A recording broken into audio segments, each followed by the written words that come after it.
Welcome to F007 Channel. Dukung terus F007 Channel dengan like, share, comment, and subscribe. Melanjutkan cerita berikutnya dari Battle Through the Heavens.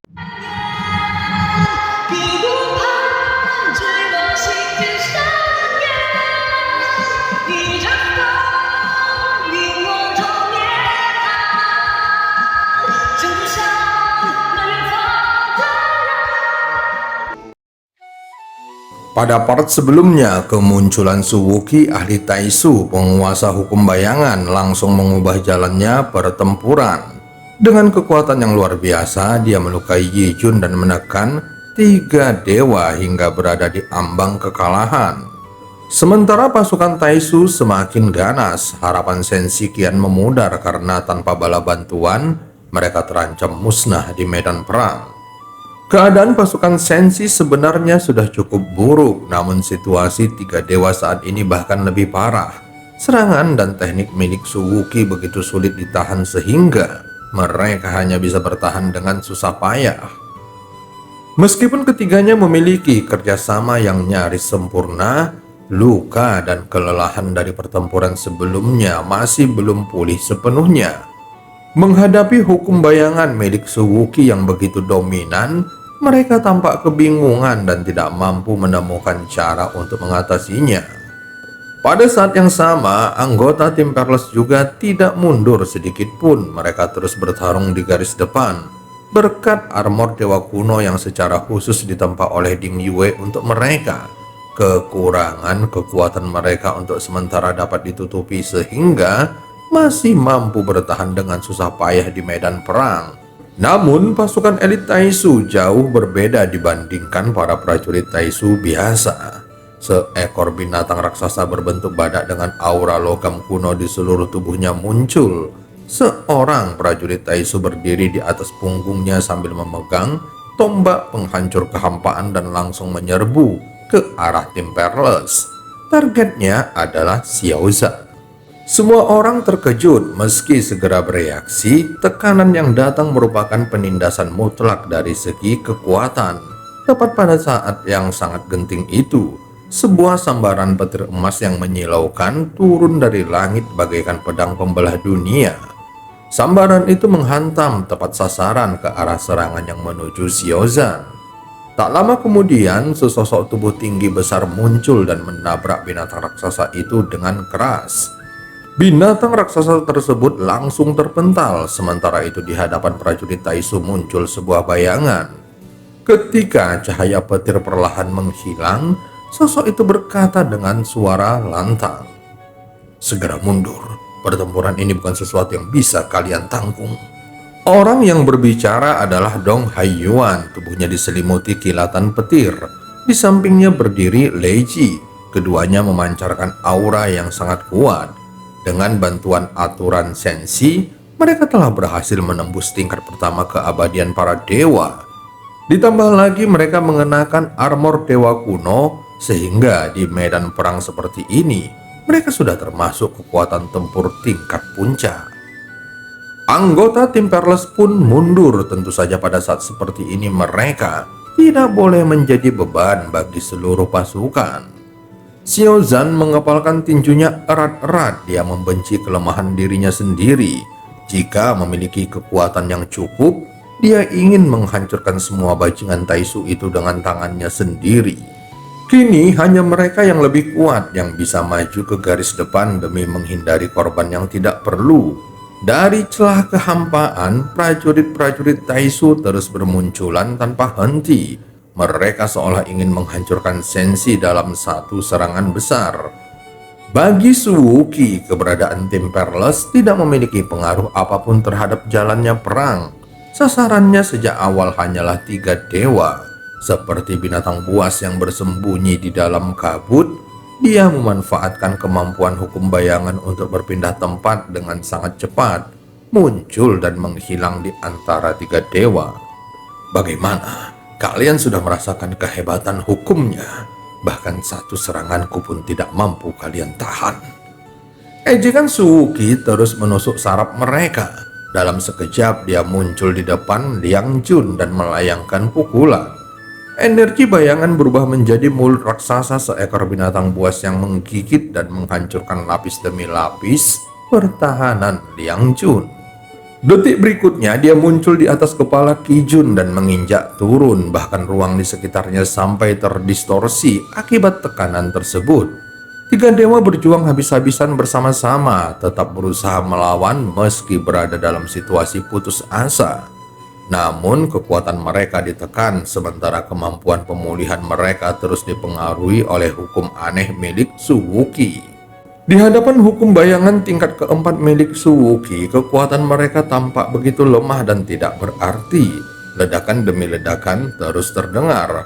Tiga dewa berkali-kali dipukul hingga terpental. Darah segar mewarnai jubah mereka yang telah compang-camping. Yang membuat seluruh prajurit Sensi ketakutan adalah ketika Su Wuqi sekali lagi memukul mundur tiga dewa.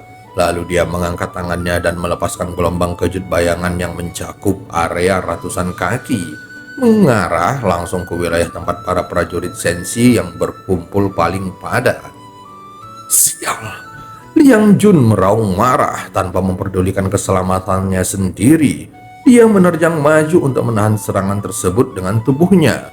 Jika serangan itu mengenai pasukan Sensi, entah berapa banyak prajurit yang akan musnah seketika. Akhirnya dia benar-benar menggunakan tubuhnya sendiri untuk menerima pukulan itu. Tubuhnya langsung dipenuhi luka mengerikan, sementara auranya melemah hingga ke titik terendah. Saat melihat pemandangan tersebut, mata Yi Jun memerah. Amarah dan kesedihan yang luar biasa langsung memenuhi dadanya. Ratu, kami memang tidak berguna. Namun hari ini, sekalipun jiwa kami hancur dan tubuh kami lenyap, kami akan menggigit dan merobek sepotong daging dari bajingan ini. Dia sepenuhnya meninggalkan pertahanan. Sumber kehidupan terakhir di dalam tubuhnya mulai terbakar.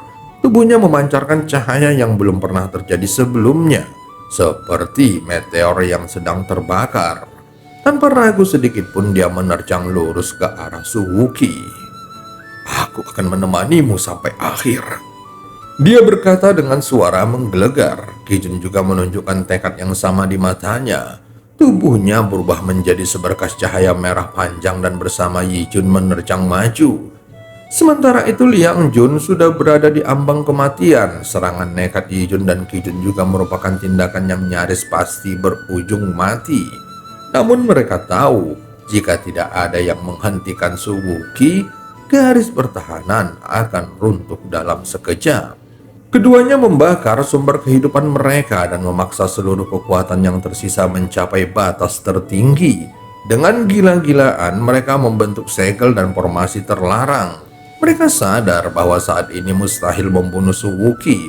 Oleh karena itu, selama mereka bisa menahannya walau hanya sesaat, itu sudah cukup. Seolah perjuangan mereka hanyalah perlawanan terakhir dari binatang yang terpojok. Di mata Su Wuqi, mereka tidak lebih dari mangsa yang menunggu untuk disembelih. Menghadapi dua sosok yang menyerang dengan tekad mengorbankan nyawa, Su Wuqi memperlihatkan sedikit kewaspadaan. Meski meremehkan lawannya, dia tidak berani benar-benar lengah. Bayangan hitam di sekelilingnya berputar liar. Pada saat itu formasi terlarang yang diciptakan Yi Jun dan Qi Jun akhirnya selesai terbentuk. Cahaya kemasan yang tak terhitung jumlahnya berkumpul dan berubah menjadi sebuah kuali emas raksasa yang turun dari langit untuk menekan Su Wuqi. Di tangan Su Wuqi tiba-tiba muncul senjata dewa penghancur kehampaan. Dengan satu ayunan, energi dahsyat meledak keluar, sehingga kedua kekuatan bertabrakan dengan keras. Untuk sesaat, keduanya berada dalam kebuntuan. Namun itu sudah merupakan batas terakhir yang bisa dicapai Yi Jun dan Qi Jun. Hari ini, sekalipun kami harus mengorbankan nyawa, kami tidak akan membiarkan kalian Taisu melangkah setengah langkah pun ke wilayah kehampaan Laut Timur. Mata Yi Jun dipenuhi urat darah merah dan tubuhnya mulai bergetar hebat. Jangan! Teriak Qi Jun. Dia sudah merasakan niat Yi Jun untuk meledakkan dirinya sendiri. Namun tekad di mata Yi Jun sudah mencapai puncaknya. Pandangan terakhirnya tiba-tiba jatuh kepada Qi Jun. Aku khawatir kita tidak bisa menahannya lagi. Aku akan menggunakan ledakan diri untuk membuka jalan. Cepat mundur. Jika terus bertahan, seluruh pasukan akan musnah. Pesan jiwa itu langsung masuk ke benak Qi Jun. Tiga bersaudara itu selama ini selalu hidup dan mati bersama. Mendengar kata-kata itu, Qi Jun menggertakkan giginya. Kita memang tidak memiliki hubungan darah, tetapi ikatan kita lebih kuat daripada saudara kandung. Bagaimana mungkin aku membiarkanmu mati sendirian? Jika harus bertarung, maka kita bertarung bersama. Jika harus mati, maka kita mati bersama. Apa yang perlu disesalkan? Tubuh Qi Jun juga mulai memancarkan gelombang energi yang tidak stabil. Bahkan Liang Jun yang terluka parah pun berusaha mendekat. Ketiga dewa itu kini memancarkan aura kehancuran yang kuat. Jelas mereka semua berniat menggunakan ledakan diri untuk melancarkan serangan terakhir terhadap Su Wuqi. Hahaha, peledakan diri. Kalian pikir dengan meledakkan diri, kalian bisa membunuhku? Dasar naif, terlalu naif. Tawa Suki menggema di langit. Senjata dewa penghancur kehampaan di tangannya masih menahan kuali emas yang berada di atas kepalanya. Namun kekuatan kuali emas itu terus melemah. Begitu kuali emas tersebut hancur, saat itulah ketiga dewa akan meledakkan diri mereka. Namun tiba-tiba sebuah cahaya merah melesat seperti kilat dari kejauhan. Tidak ada yang tahu dari mana asalnya. Namun cahaya merah itu langsung jatuh di antara kedua kubu dan meledak dengan dahsyat. Lalu terdengar suara penuh amarah yang mengguncang langit. Bajingan Taisu, dari mana kau berasal? Berani-beraninya menyentuh kakak-kakak seperguruanku. Dan cerita pun berakhir. Sampai ketemu di part selanjutnya.